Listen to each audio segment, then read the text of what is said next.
ವಿದೇಶದೊಳಗೆ ಈ ಬರೀ ನಮ್ಮ ದೇಶದೊಳಗೆ ರೊಟ್ಟಿ ಗಿಟ್ಟಿ ಇಂಥ ಮಷಿನ್ಗಳನ್ನ ಬಟ್ಟೆ ಮಷಿನ್ಗಳನ್ನ ಕಾಣ್ತೀವಿ. ಆ ವಿದೇಶದೊಳಗೆ ನಮ್ಮನ್ನು ಜಳಕ ಮಾಡಿಸಿ ಬಟ್ಟೆ ಉಡಿಸಿ ನಮಗೆ ಉಣಿಸಿ ಆಫೀಸಿಗೆ ಕಳಿಸುವಂಥ ಮಷಿನ್ಗಳು ಈಗ ಬಂದಾವ. ಈಗ ಅಪ್ಪ ಅವ್ರ ಅಡ್ರೆಸ್ ಹೇಳ್ರಿ, ನಾವು ತೊಗೊಂಡು ಬರ್ತೀವಿ ಅಂತೀರೇನ್ರಿ?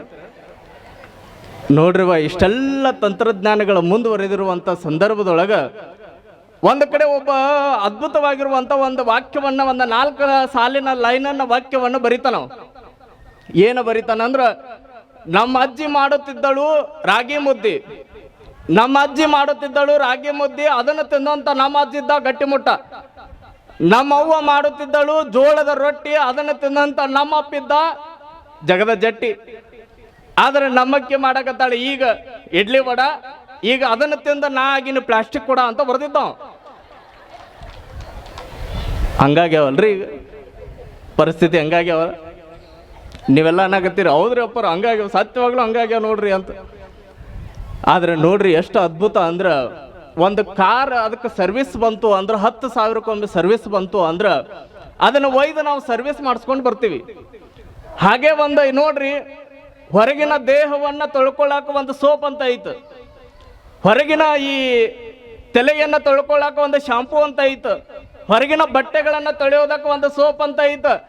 ಆದ್ರೆ ಒಳಗ ಮನಸ್ಸಾದ ಹೊಲಸಾಯ್ತಂದ್ರೆ ಏನ್ರಿ ಆಸಿಡ್ ಹಾಕೋಕೆ ಏನ್ರಿ ಐತನ್ರಿ? ಅಪ್ಪವ್ರ ಒಳಗೆ ಸ್ವಲ್ಪ ಮನಸ್ಸು ಹೊಲಸಾಗಿತ್ತಲ್ರಿ, ಅದನ್ನ ತೊಳೆಯೋನು ಆಸಿಡ್ ಹಾಕಿಬಿಟ್ರೆ ಫುಲ್ ಕ್ಲೀನ್ ಆಗುತ್ತಂತ ಐತನ್ರಿ? ಇಲ್ಲ ಇಲ್ಲ. ಅದ್ಭುತವಾಗಿ ಒಂದು ಮಾತು ಹೇಳ್ತಾರೆ, ಮನಸ್ಸು ಹೊಲಸಾಯ್ತು ಅಂದ್ರ ನಮ್ಮ ಕೂಡಲ ಸಂಗನ ಶರಣರ ಅನುಭವವನ್ನ ಮಾಡಬೇಕು ಅನ್ನುವಂಥ ಮಾತುಗಳನ್ನ ಒಂದು ಕಡೆ ಶರಣರು ಬರೀತಾರ.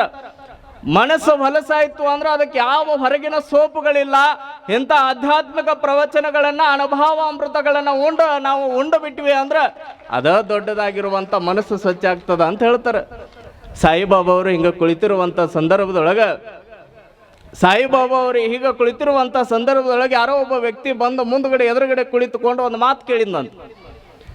ಅಪ್ಪವ್ರ, ನೀವೆಲ್ಲ ಹೇಳಕತ್ತಿರ್ತೀರಿ ಮಹಾತ್ಮರ ಯೋಗಿಗಳ ಮನಸ್ಸನ್ನ ನೆಮ್ಮದಿಯಾಗಿ ಇಟ್ಕೊಳ್ಬೇಕು, ಮನಸ್ಸನ್ನ ಸ್ವಚ್ಛ ಮಾಡಿ ಇಡಬೇಕು ಅಂದ್ರೆ ಏನು ಮಾಡ್ಬೇಕ್ರಿ ಅಂತ ಕೇಳಿದ. ಮನಸ್ಸು ಒಂದಿಷ್ಟು ನೆಮ್ಮದಿ ಹಾದಿಯನ್ನು ಹಿಡಿಬೇಕಂದ್ರೆ ಏನು ಮಾಡ್ಬೇಕ್ರಿ ಅಂತ ಕೇಳಿರುವಂತ ಸಂದರ್ಭದೊಳಗೆ ಸಾಯಿಬಾಬಾ ಅವರು ಎರಡೋ ಒಂದು ಮಾತುಗಳನ್ನು ಹೇಳಿದ್ರಂತವ್ರು, ಭಾಳ ಹೇಳ್ತಿದ್ದಿಲ್ಲ, ಎರಡೋ ಮಾತುಗಳನ್ನು ಹೇಳಿದ್ರಂತ. ಇವತ್ತು ನೋಡ್ರಿ, ಸಾಯಿಬಾಬಾ ಅವರ ಗುಡಿಯನ್ನ, ಅದ್ಭುತವಾಗಿರುವಂತ ಗುಡಿಯನ್ನ ಕಟ್ಟಿ ಕೇವಲ ಕರ್ನಾಟಕದೊಳಗೆ ಕಡಿಮೆ ಇರಬಹುದಂತ ಭಾವಿಸ್ಕೊಳ್ತೀನಿ. ಇಡೀ ಭಾರತದ ತುತ್ತ ತುದಿಗೆ ಮೂಲೆ ಮೂಲೆಗಳಿಗೆ ಹೋದ್ರ ಸಾಯಿಬಾಬಾ ಅವರ ಭಕ್ತರು ಎಲ್ಲದಾರ ಅಂದ್ರೆ ಪ್ರತಿ ಮೂಲೆ ಒಳಗೂ ಸಾಯಿಬಾಬಾ ಅವ್ರ ಭಕ್ತರನ್ನ ನಾವು ಕಾಣ್ತೀವಿ. ನಾನು ಇತ್ತೀಚೆಗೆ ಸಾಯಿಬಾಬಾ ಅವರು ಶಿರಡಿಗೆ ಹೋಗಿದ್ದೆ, ಬಾಬಾ ಅವರು ದರ್ಶನ ಮಾಡೋ ಸಲುವಾಗಿ. ನಂದು ಯೋಗ ಎಷ್ಟು ದೊಡ್ಡದು ಅಂದ್ರೆ, ಯಾವಾಗ ಸಾಯಿಬಾಬಾ ಅವರು ಶಿರಡಿಗೆ ಹೋಗಿ ದರ್ಶನ ಮಾಡ್ಕೊಂಡು ಬಂದೆ, ನಮ್ಮ ಟೀಮ್ ಎಲ್ಲ ಸ್ವಾಮಿಗಳ ಟೀಮ್ ಗೆಳೆಯರ ಬಳಗ ಜೊತೆಗೆ ಹೋಗಿದ್ದೆ ನಾನು. ಹಿಂಗ ದರ್ಶನ ಮಾಡ್ಕೊಂತ ಅಲ್ಲಿ ದರ್ಶನ ಮಾಡ್ಕೊಂಡು ಬಂದು ಕೇವಲ ಒಂದು 15-20 ದಿನ ಕಳೆದಿತ್ತೇನೋ ಗೊತ್ತಿಲ್ಲ. ಒಂದು 15-20 ದಿನ ಕಳೆಯುವಷ್ಟರೊಳಗ ಮುನವಳ್ಳಿಯ ಭಕ್ತರು ಬಂದ್ರೆ, ಅಪ್ಪವ್ರ ನಮ್ಮ ಮುನವಳ್ಳಿ ಒಳಗೆ ಸಾಯಿಬಾಬಾ ಅವರು ಪ್ರವಚನ ಮಾಡಬೇಕು, ಆಧ್ಯಾತ್ಮಿಕ ಪ್ರವಚನವನ್ನು ಮಾಡಬೇಕು ಅಂತ ಹೇಳ್ತಾರಂದ್ರೆ ಇದೇ ಯೋಗ ಅಲ್ರಿ? ಯೋಗಗಳು ಕೂಡಿ ಬಂದಾಗ ನೋಡ್ರಿ, ಆ ಭಗವಂತನಿಂದಲೂ ತಪ್ಸಕ್ ಸಾಧ್ಯ ಇಲ್ಲ ಅಂತ ಎಷ್ಟು ಅದ್ಭುತವಾಗಿರುವಂತ ಮಾತುಗಳನ್ನು ಬರೀತಾರಂದ್ರೆ ನೋಡ್ರಿ, ಸಾಯಿಬಾಬಾ ಅವರು ಎರಡೇ ಮಾತುಗಳನ್ನು ಹೇಳಿದ್ರಂತ. ಏನ್ ಹೇಳಿದ್ರು? ಇನ್ನೊಬ್ಬರ ಬಗ್ಗೆ ಕೆಟ್ಟದ್ದನ್ನ ಮಾತಾಡೋದು ಬಿಡು, ಇನ್ನೊಬ್ಬರ ಬಗ್ಗೆ ಕೆಟ್ಟದ್ದನ್ನ ಹಿಂದೆ ಮಾತಾಡೋದು ಬಿಡ. ನಿನ್ನ ಬಗ್ಗೆ ಯಾರಾದ್ರೂ ಕೆಟ್ಟದ ಮಾತಾಡಾರಂದ್ರ ಅದನ್ನ ಒಟ್ಟೆ ತಲೆ ಕೆಡಿಸ್ಕೊಳ್ಳಾರ್ದ ಮುಂದೆ ಹೋಗಿಬಿಡು, ಅದ ನೆಮ್ಮದಿಯ ಜೀವನಕ್ಕೆ ಹಾದಿ ನೋಡು ಅನ್ನುವಂಥ ಮಾತುಗಳನ್ನು ಹೇಳಿದ್ರಂತ. ನಾವ್ ಹೆಂಗ ಬದುಕಾಗತ್ತೀವ್ರಿ ಈಗ? ಅಪ್ಪ ಅವ್ರ ನೋಡ್ಬೇಕ್ರಿ, ಯಾರೋ ಒಬ್ಬ ಕೆಟ್ಟದ್ದು ಮಾಡಿದ ಅಂದ್ರೆ ಅವ್ನ ಹಿಂದೆ ಬೆನ್ನ ಹತ್ತಿ ಬಿಟ್ಟಿರ್ತೀವಿ ನಾವು. ಒಟ್ಟು ಅವ್ ಕೆಟ್ಟದ್ದು ಮಾಡ್ಯಾನಂದ್ರೆ ನಾನು ಕೆಟ್ಟದ್ದು ಮಾಡೇ ಮಾಡ್ತೇನೆ ಅಂತ ಹೊಕ್ಕೀವಿ ನಾವು. ಇದು ನೆಮ್ಮದಿಯ ಜೀವನ ಏನ್ರಿ? ಇದು ಇಲ್ಲ. ಅದಕ್ಕೆ ಗವಿಸಿದ್ದೇಶ್ವರ ಅಪ್ಪುಗಳು ಒಂದು ಭಾಳ ಅದ್ಭುತವಾಗಿರುವಂತ ಮಾತು ಹೇಳಿದ್ರು ಅವ್ರು. ಇನ್ನೊಬ್ಬ ನಿಮಗೆ ಕೆಟ್ಟದ್ದು ಮಾಡ್ಯಾನಂದ್ರೆ ಅವನ ತಲೆ ತೆಗೆಯೋದು ಬೇಕಾಗಿಲ್ಲಪ್ಪ, ಅವನ ತಲೆಯಿಂದ ನೀ ತೆಗೆದು ಬಿಟ್ಟಿ ಅಂದ್ರೆ ಅವನ ಹೋಗಿಬಿಡ್ತಾನಲ್ಲ ಅಂತ ಗವಿಸಿದ್ದೇಶ್ವರ ಅಪ್ಪುಗಳು ಭಾಳ ಅದ್ಭುತವಾಗಿರುವಂತ ಮಾತು ಹೇಳಿದ್ರು. ಹೌದಲ್ರಿ? ಎಷ್ಟು ಹೊಡಿತೀರಿ ಚಪ್ಪಾಳಿ, ಕೈಯಾರ ಬ್ಯಾನ್ ಆಗತ್ತಾವಿಲ್ರಿ? ನಾನು ಈಗ ಇಲ್ಲಿ ಬಂದಿರುವಂಥ ಸಂದರ್ಭದೊಳಗೆ ಅವರು ಹೇಳಕತ್ತಿದ್ರು, ಒಂದು ಕಡೆ ಪ್ರವಚನಕ್ಕೆ ಹೋಗಿದ್ದೀವ್ರಿ ಅಪ್ಪ ಅವರು. ಪ್ರವಚನ ಮಾಡುವಂಥ ಸಂದರ್ಭದೊಳಗೆ ನಮ್ಮ ಚಂದ್ರು ಗೌರಿ ಅವರು ನಾನು ಭಾಳ ಆಪ್ತರ, ಅವ್ರ ಮನೆಗೆ ಹೋಗಿದ್ದೆ ಬಂದ ಕೂಡೇನ. ಅವಾಗ ಅವ್ರು ಹೇಳಿದ್ರು, ಅಪ್ಪ ಅವ್ರು ಒಂದು ಕಡೆ ಪ್ರವಚನಕ್ಕೆ ಹೋಗಿದ್ವಿ. ಹಿಂಗೆ ಪ್ರವಚನ ಕೇಳುವಂಥ ಸಂದರ್ಭದೊಳಗೆ ಅಲ್ಲಿ ಏನಾಗಿತ್ತು ಅಂದ್ರೆ ಹೊಟ್ಟೆ ಪ್ರವಚನದೊಳಗೆ ಚಪ್ಪಾಳಿನ ತಡ್ತಿದ್ದಿಲ್ರಿ, ಬರೀ ಅಪ್ಪ ಅವ್ರು ಹೇಳಿ ಅವರೇ ಚಪ್ಪಾಳಿ ತಡ್ಸ್ಕೊತಿದ್ರಿ ಅಂತ ಹೇಳಕತ್ತಿದ್ರು ಅವರು. ಆ ಭಾಗ್ಯ ಅಂತೂ ನನಗೇನು ಇಲ್ಲಿ ಬಂದಿಲ್ರಿ. ಆ ಕೆಟ್ಟ ಭಾಗ್ಯ ಅಂತೂ ಇಲ್ಲೇನು ನನಗೆ ಬಂದಿಲ್ಲ. ನೋಡ್ರಿ, ಮನುಷ್ಯ ಎಷ್ಟು ಕೆಟ್ಟದ್ದನ್ನು ಮಾಡಬೇಕು, ಕೆಟ್ಟದ್ದನ್ನು ತಲೆ ಒಳಗೆ ಇಟ್ಕೊಳ್ಬೇಕಂತ ಎಷ್ಟು ಹೊಕ್ಕನಂದ್ರೆ ಬರೇ ಕೆಟ್ಟ ವಿಚಾರಗಳು, ಕೆಟ್ಟ ಹಾದಿಗಳು, ಮನುಷ್ಯನನ್ನ ಒಂದಿಷ್ಟು ಕೆಟ್ಟ ಮಾರ್ಗಕ್ಕೆ ಒಯ್ಯುವಂಥ ವಿಚಾರಗಳು ಯಾವುವು ಅಂದ್ರೆ ಬರೀ ಇನ್ನೊಬ್ಬರ ಕೆಟ್ಟದ್ದನ್ನು ತಲೆ ಒಳಗೆ ಇಟ್ಕೊಳ್ಳೋದ್ರಿಂದ. ಒಂದಿಷ್ಟು ನೋಡ್ರಿ, ಮನೆ ಮುಂದೆ ತಿಪ್ಪಿ ಹೆಚ್ಚಾಯ್ತಂದ್ರೆ ಏನು ಮಾಡ್ತೀರಿ ನೀವು? ಮನೆ ಒಳಗೆಲ್ಲ ಸೊಳ್ಳಿಗಳು, ಮನೆ ಒಳಗೆ ಒಂದಿಷ್ಟು ನಾತಗಳು ಜಾಸ್ತಿ ಆಕ್ಕವಂತ ಮೊದಲ ಆ ತಿಪ್ಪಿಯನ್ನು ಕ್ಲೀನ್ ಮಾಡ್ಬೇಕಂತ ಭಾವಿಸ್ಕೊಳ್ತೀರಿ ನೀವು, ಹೌದಲ್ರಿ? ಹಂಗ ನಿಮ್ಮ ತಲೆ ಒಳಗ, ನಿಮ್ಮ ಮನೆ ಒಳಗ ನಿಮಗ ಒಂದಿಷ್ಟು ಕೆಟ್ಟ ವಿಚಾರಗಳು ಇದ್ದು ಅಂದ್ರೆ ಬರೀ ಮನೆ ಅಲ್ರಿ, ನಿಮ್ಮನ್ನ, ನಿಮ್ಮ ಮನೆಯನ್ನು ಎಲ್ಲವನ್ನ ನಾಶ ಮಾಡೋದು ಯಾವುದು ಅಂದ್ರೆ ಕೆಟ್ಟ ವಿಚಾರಗಳು. ಅದಕ್ಕಾಗ ಅವುಗಳನ್ನು ದೂರ ಇಡ್ಬೇಕಂತ ಹೇಳ್ತಾರೆ ನೋಡ್ರಿ. ಇವ್ರು ನೋಡ್ರಿ, ಇವ್ರು ಕೆಟ್ಟದ್ದೇನು ಮಾಡೋರು ಅದಾರಲ್ರಿ, ಇವರು ಆ ಪರಮಾತ್ಮನ ಬಿಟ್ಟಿಲ್ಲ ಅಂತ. ಇವರು ಯಾರಿಗ್ರಿ? ಭಗವಂತಗ ಬಿಟ್ಟಿಲ್ಲ ಅಂತ. ಭಗವಂತಗ ಕಲ್ಲು ಬಗದವರು, ಭಗವಂತಗ ಬೈದವರು ಯಾರು ಅಂದ್ರ ಕೆಟ್ಟ ಜನಗಳು.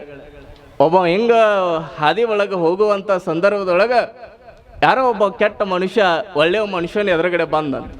ಹಿಂಗ ಬಂದ ಕೂಡೇನ ಕೇಳಿದ್ನಂತ, ಮ್ಯಾಲ ಇರೋವ ಸೂರ್ಯನೋ ಚಂದ್ರನೋ ಅಂತ ಕೇಳಿದ್ನಂತ ಮಠ ಮಧ್ಯಾಹ್ನದಾಗ.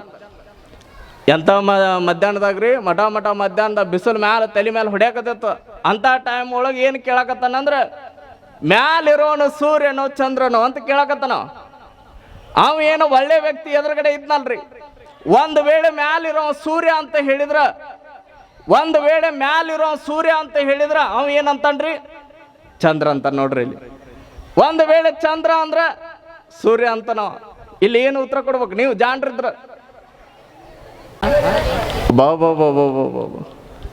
ಯವ್ವ ಏನು ವಿಚಾರ ಮಾಡಬೇಡ್ರಿ. ಬಂಗಾರ ಯಾರ್ಯಾರು ತೊಗೊಂಡಿಲ್ಲಲ್ರಿ, ಹೊಟ್ಟೆ ವಿಚಾರ ಮಾಡಬೇಡ್ರಿ. ನೀವು ಹೋಗ್ರಿ, ಈಗ ಪ್ರವಚನ ಮುಗಿದ ಮೇಲೆ ಬಂಗಾರ ಅಂಗಡಿ ತೆಗ್ದಿದ್ರ ಪುಣ್ಯ, ಬಂಗಾರ ಅಂಗಡಿ ತೆಗ್ದಿರ್ಲಿಲ್ಲ ಅಂದ್ರೆ ಅದ್ರ ಮುಂದೆ ಹೋಗ್ರಿ.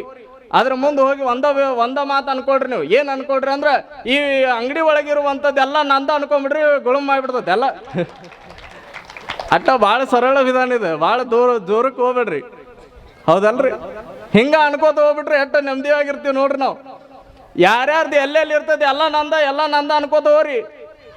ಸ್ವಲ್ಪ ಯಾರ ಹಂಗೆ ನಿಮ್ಮ ಮನೆಗೆ ಬಂದಾಗ ಎಲ್ಲ ನಿಮ್ದ ಅನ್ರಿ, ಅದು ನೆಮ್ಮದಿ ಇರ್ತದ. ಯಾರ ಒಬ್ರು ಬಂದಾಗ ಎಲ್ಲ ನಿಮ್ದ ಅನ್ರಿ, ಅವ್ರೇನು ನಿಮ್ಗೇನು ಆಸ್ತಿ ಬರ್ಸ್ಕೊಂಡು ಹೋಗಂಗಿಲ್ಲ ಅವರು. ಸುಮ್ಮ ಬಂದಾಗ ಎಲ್ಲ ನಿಮ್ದಪ್ಪ ಅಂತ ಅನ್ರಿ. ಆಮೇಲೆ ಅವ್ರು ಎದ್ದು ಹೋಗ್ತಾರಲ್ರಿ, ಯಾವ್ದಾರು ಒಂದು ಮೂಲ್ಯಾಗ ಹೋಗಿ ಎಲ್ಲ ನಂದ ಅನ್ಕೋತ ಕೂಡ್ರಿ. ನೆಮ್ಮದಿ ಎಟ್ಟು ಇರ್ತದ ನೋಡ್ರಿ ಅವಾಗ, ಹೌದಲ್ರಿ? ಎಟ್ಟು ಚಲೋ ಅಪ್ಪ, ಎಷ್ಟು ಸೂತ್ರ ಚಲೋ ಅದು ಹೇಳಾಕತ್ತೀರಿ, ಏನಾಕತ್ತೀರಿ ನೀವೆಲ್ಲ ನೋಡ್ರಿ. ಅವಾಗ ಎಲ್ಲಿ ಬಿಟ್ಟಾರ? ನಾನು ಹಿಂಗ ಎಲ್ಲೆಲ್ಲೂ ಎಳ್ಕೊಂಡು ಹೋಗ್ಬಿಡ್ತೀನಿ ನೋಡ್ರಿ ಒಟ್ಟು.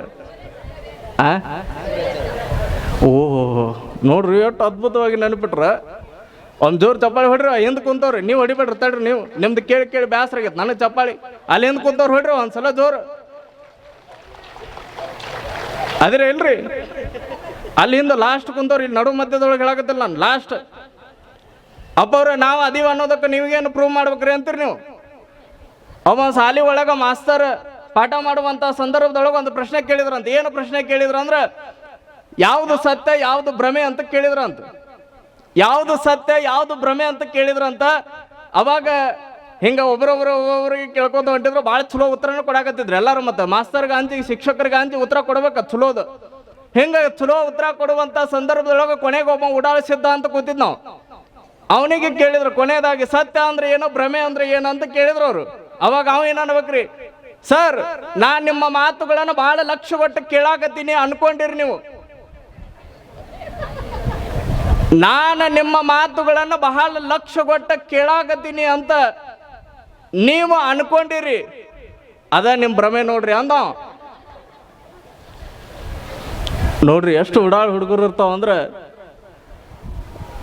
ಯಾವಾಗ ನೋಡ್ರಿ ನಾನು ಇಲ್ಲಿ ಯಾಕೆ ಆ ಮಾತುಗಳನ್ನು ಹೇಳಿದ್ನಿ ಅಂದ್ರೆ ಅಲ್ಲಿ ಹಿಂದೆ ಕುಂತಿರ್ಲ. ಅವ ಸಿದ್ಧ ಹೇಳಿದಂಗ ನೀವು ಕುಂತಿದ್ದು ಸತ್ಯನೇ ಐತ್ರಿವ, ಆದ್ರೆ ನನ್ನ ಮಾತು ಕೇಳಾಕತ್ತೀರಿ ಅನ್ನೋದು ಅದು ಭ್ರಮೆ ನನಗೆ ಕಾಡಕತ್ತೈತಿ ಇನ್ನೂ ಸ್ವಲ್ಪ.